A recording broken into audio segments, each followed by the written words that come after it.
does that work? Hey, we made it.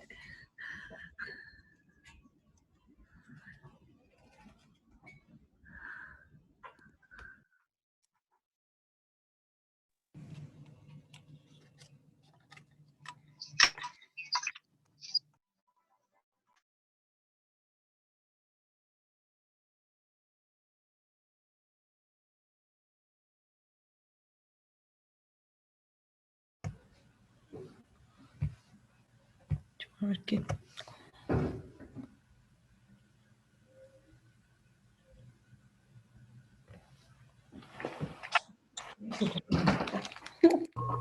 Mira.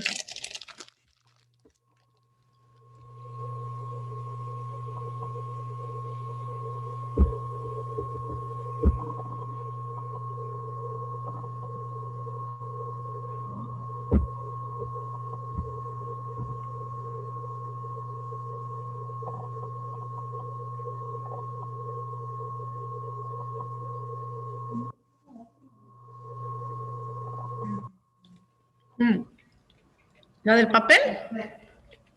Oh, a lo mejor ese va a ser ese. ¿Dónde?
Welcome, everyone.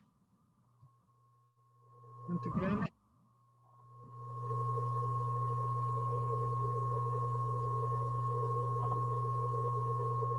Can you hear me? Everybody hear me? Oh, look at that. It worked. I love it when it works.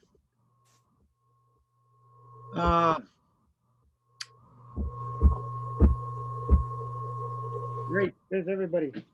I don't understand how we're gonna get up the office hours, but you gotta be on my account.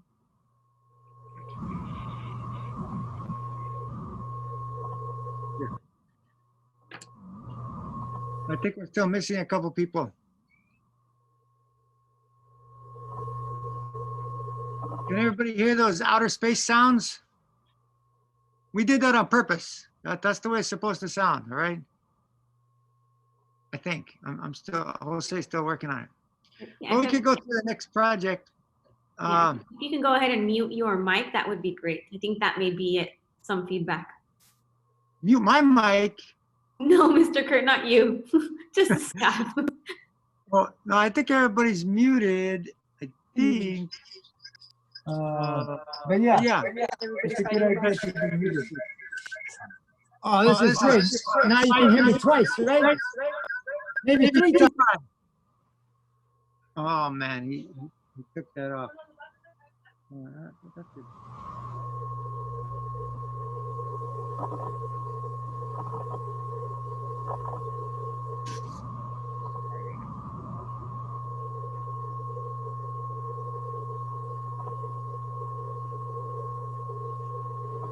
Okay, so now I've even changed my name. Now I'm Jose Sanchez.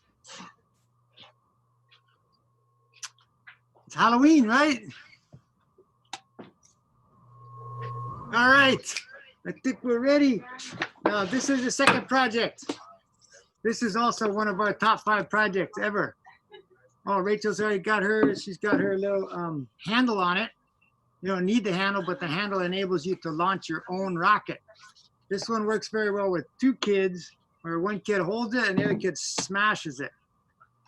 But if you have the stick, you put the stick on with the rubber band, and then you can hold it yourself and stomp it yourself.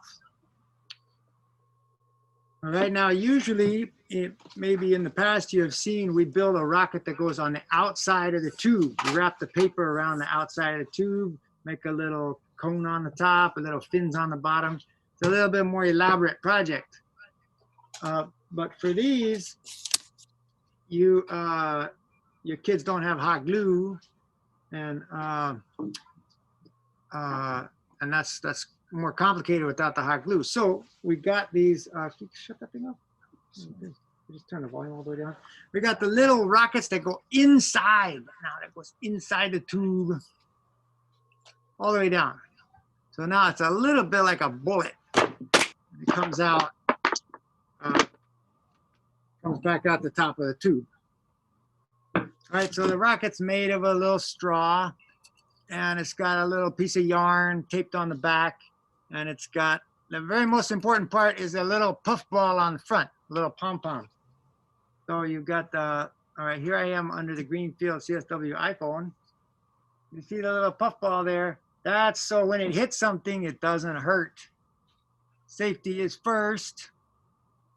Rachel's more clear than mine once again. But you just kind of tape that around the top. And inside there, inside the straw, is a piece of hot glue. That's something that fits exactly inside the straw. And you could think about what the purpose of that hot glue is. Why do you think we put the hot glue in the top of the straw?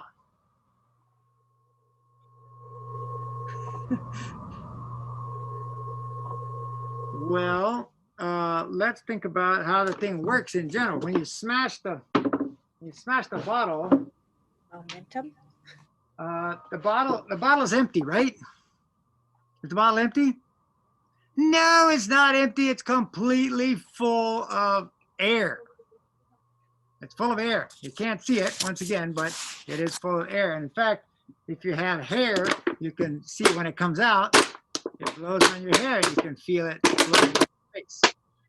All right, so that's how you can prove that there's air in there. When you smash it, the air is coming out. And that's how the force is transferred. Is you're stomping straight on the ground, but then the rocket's going up. So your force is down, but then the rocket gets a force to go up. And it's the air that's transferring that force.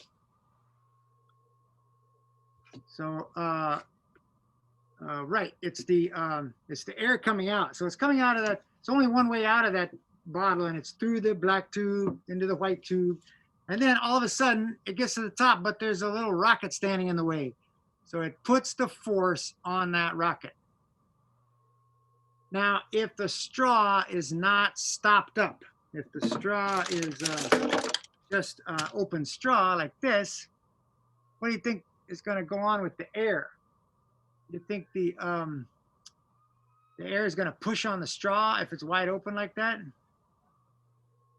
No, it's going to go right through the straw. It's going to go through the straw and out the top, and it's not going to push on anything. And so that's why we got to stop the straw. We got to stop up the straw. And that's one thing the hot glue does. You put the hot glue into the straw, it's stopping up the top of the straw. Okay, and then you can also put a piece of tape over that so it fits, so it holds it in there, keeps it inside there, and then you put a piece of tape around to hold the little puff ball in place. All right. And then you can see, you can try to find the center of gravity of the straw. So here I'm holding it and it's balancing on my finger, and the top of the straw is much closer to my finger than the bottom of the straw. That means the head of the straw, the part with the puff ball, is a much heavier, which makes sense because that's where the piece of hot glue is. All right, and that's how rockets are in general. Oh, everybody finally left. I could take this thing off now. Maybe I'll be more clear. So the top of the rocket, you want the weight concentrated in the top of the rocket. Then when it goes up, that's the part that's going to lead. You might have noticed it's not shaped like most of the rockets you've seen. There's no pointy cone on the top and there's no fins on the bottom. But the weight is distributed like a regular rocket. And then the little string that you tape on the back, that's doing the same thing that the fins do on a regular rocket.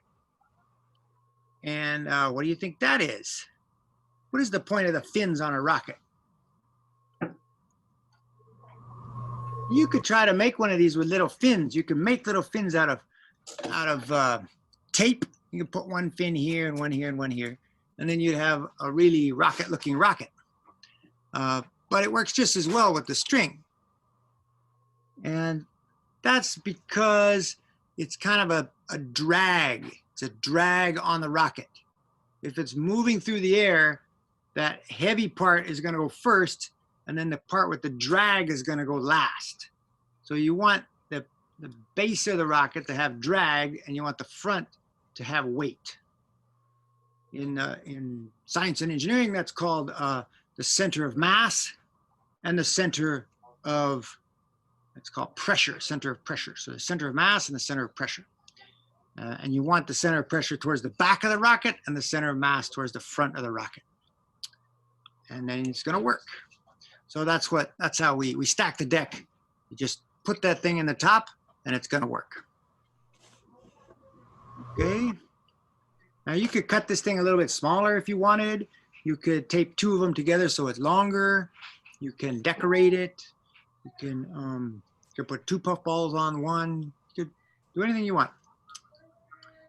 Safety first. You definitely don't want to shoot it at somebody. And this is an outside project because you'll probably break something inside if you launch it too much on the inside.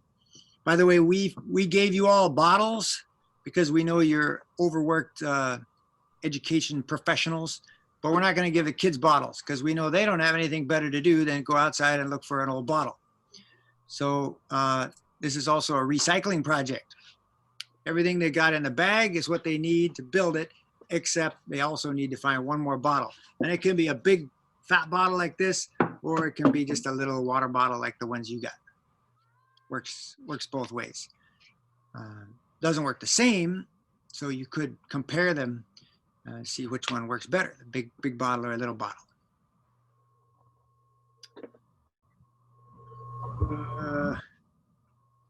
Yeah, and now this is the third thing we've got flying here, and you can think again about what's the force making it go up and what's the force making it come back down. Well, it come back down is the same as the other ones. It's gravity. Gravity is always going to pulling it down. The Earth is pulling on everything, and it's not something we think about because we've been dealing with it since we were born. So we just kind of live with it every day. But the key point is it's a force field. It's a force field. That means the Earth doesn't have to be touching this thing to pull on it. When I just let go right here and it falls down. It's amazing. It's like science fiction. The Earth is pulling on this thing without even touching it. That's called a gravity field, gravity force field. That's what happens every time we drop something, which, that's the way it is. We never think about it. But if I was to make that chair there move across the room without touching it, you'd all freak out. You'd back off and say, I've got magical powers. I don't have those magical powers. That's science fiction because gravity doesn't do that. Gravity never pushes. Gravity always pulls. And so it pulls, and it pulls without touching on it. If you want to pull something, you got to grab a hold of it and pull it. But gravity can pull without touching it. So that's what's pulling all three of these things down is gravity. And what's pushing it up, just like we talked about, it's the air coming out of this tube that pushes on this thing. And now I have one last question for you. That hopefully really makes you think. Where do you think the rocket is going the fastest?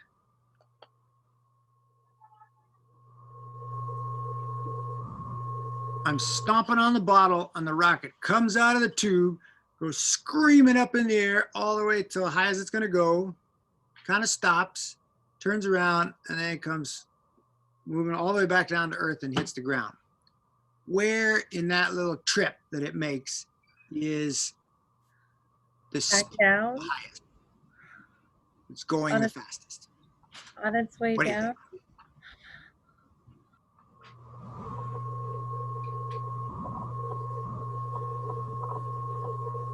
Any ideas? Anybody The want to back guess? side of it.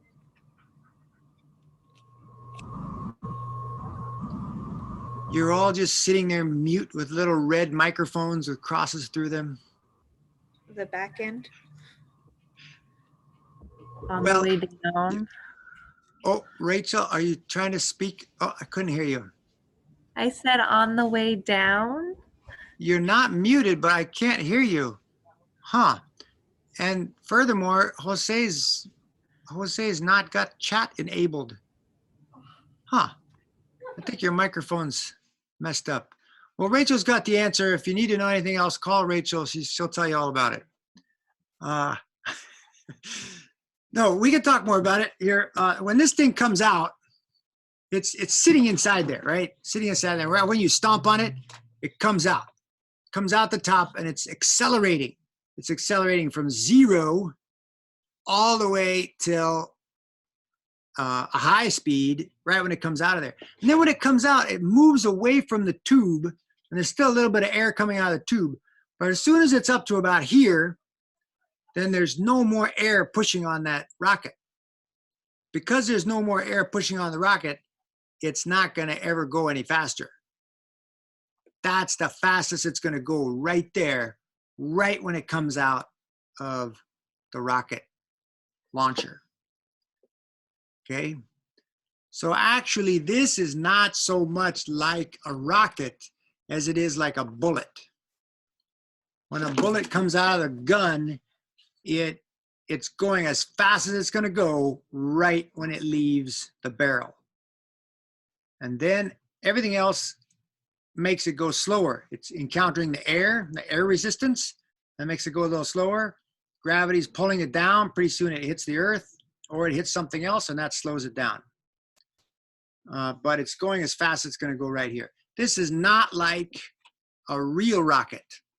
With a real rocket, it's got fuel on the inside, and it's burning the fuel, and it's blasting the fuel out the back, and it's going faster and faster.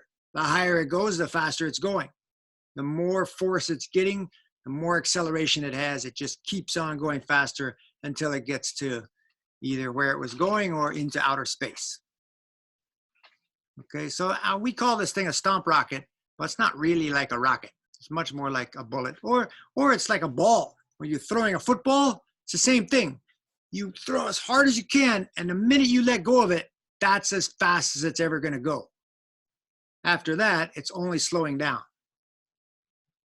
Okay.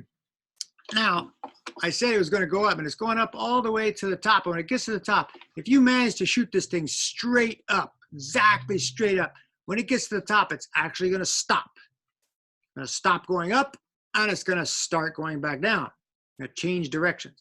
So the velocity goes to 0, and then it begins accelerating again in the opposite direction. So then it's going to go faster and faster and faster all the way down to the ground.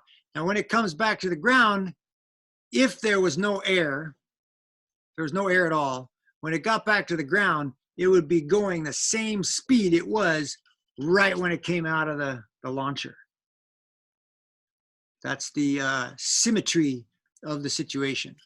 You gave it about so much force, it went up to a certain height, and when it came back down, the speed going down will match the speed going up at every given place in the path. Very cool, huh? I could prove that with equations and stuff, but I won't bore you with that. But it's kind of interesting to think about. When it comes back down, it hits the earth. Right before it hits the earth, it's going also that same speed as fast as it ever goes.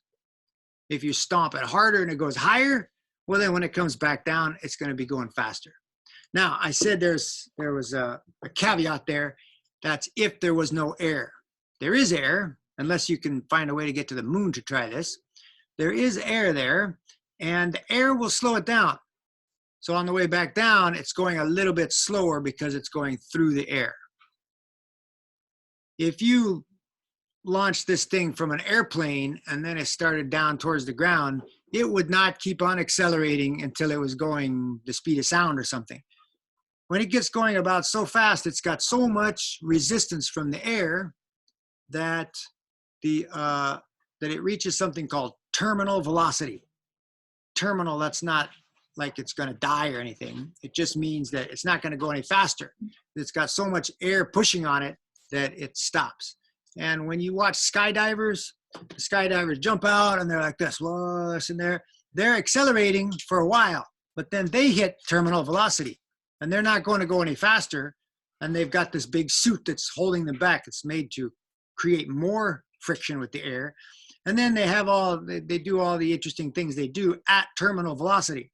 They're not going faster and faster. They're just staying there at that terminal velocity. And then when they're getting close to the ground, then they pull the parachute, and then that increases the air resistance a whole bunch so that they're going slow enough when they hit the ground, they can take it. So what it lowers their terminal velocity to a speed they can handle when they hit the ground. So this thing's also got a terminal velocity. I don't know if it makes terminal velocity just from launching it, but if you took it to the top of a high tower even and threw it off, it would definitely reach terminal velocity before it got to the ground. That means it wouldn't keep on speeding up. Look at that decoration on Rachel's rocket. Wow. Making mine look really cruddy. Well, I always like it when the students do it better than mine. Sometimes I do mine really fast and dirty because they'll feel good if theirs looks even better than yours.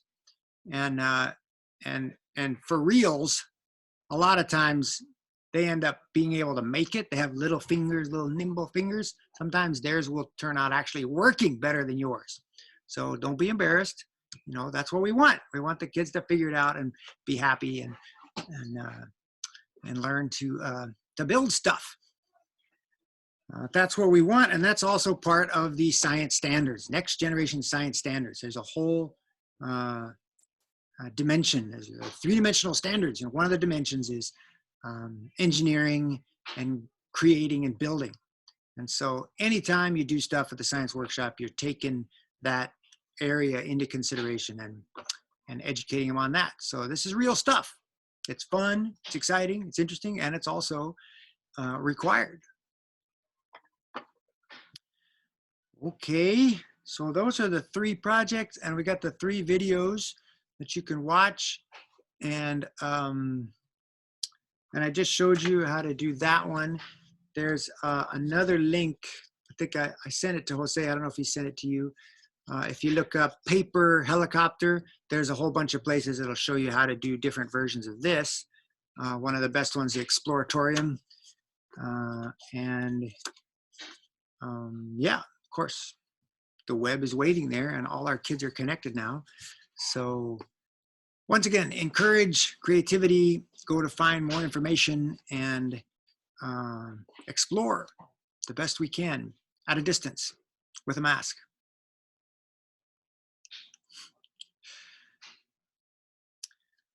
Are there any more questions?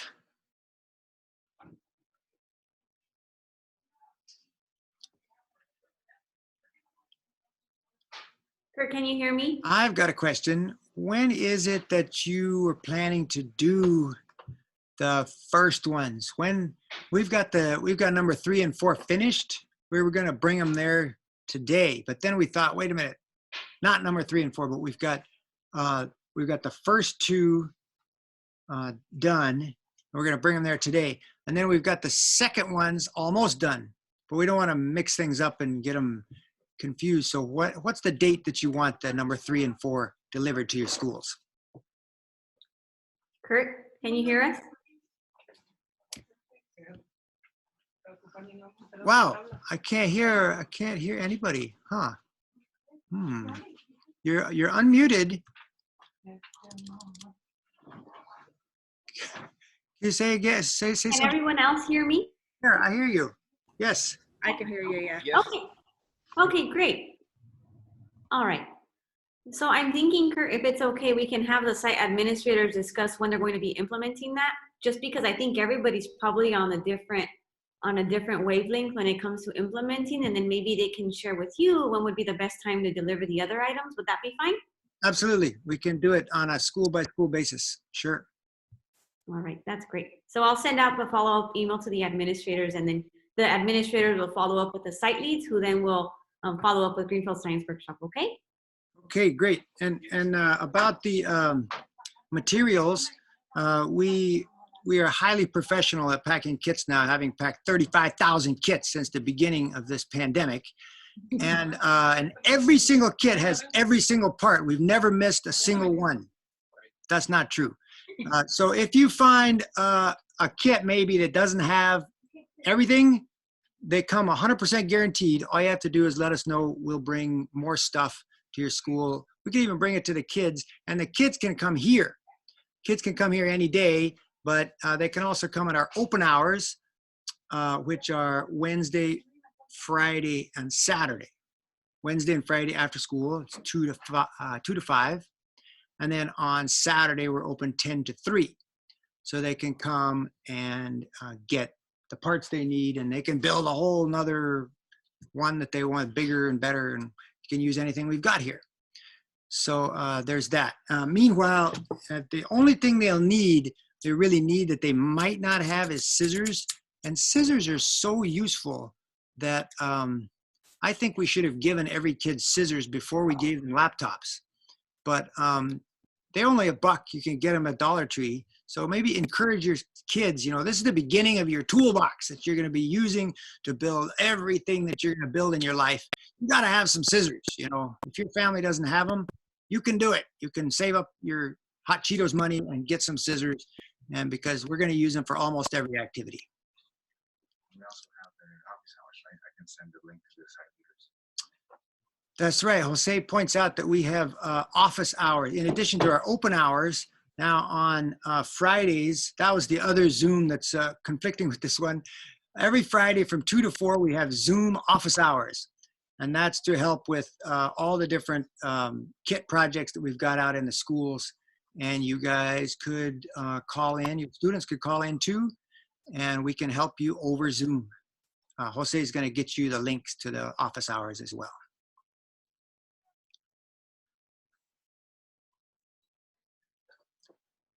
All right.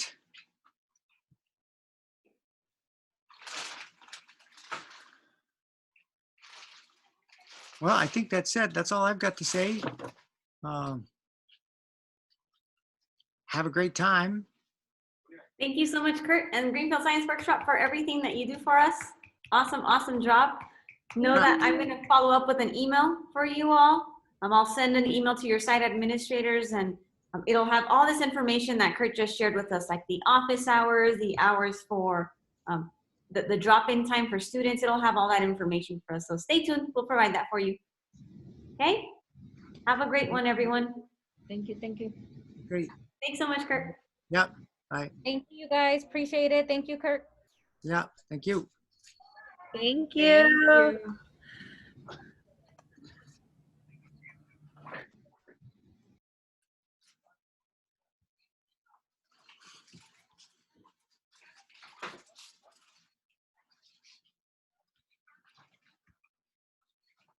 For this, so far you have me. CS younger students supposed to show up at 2:30. So you actually haven't met them. They only have kit number 5. The other ones are still actually, yeah. That's 3. 3. The other ones they still don't have, but at the very least we can just tell them, introduce ourselves and tell them how it's gonna work. Yeah. What we expect from them, and if they have any questions. Better get all those 3, 4, and 5 kits over here. Can I hang up? Yes, you can hang up, and then you need to go to your settings and make sure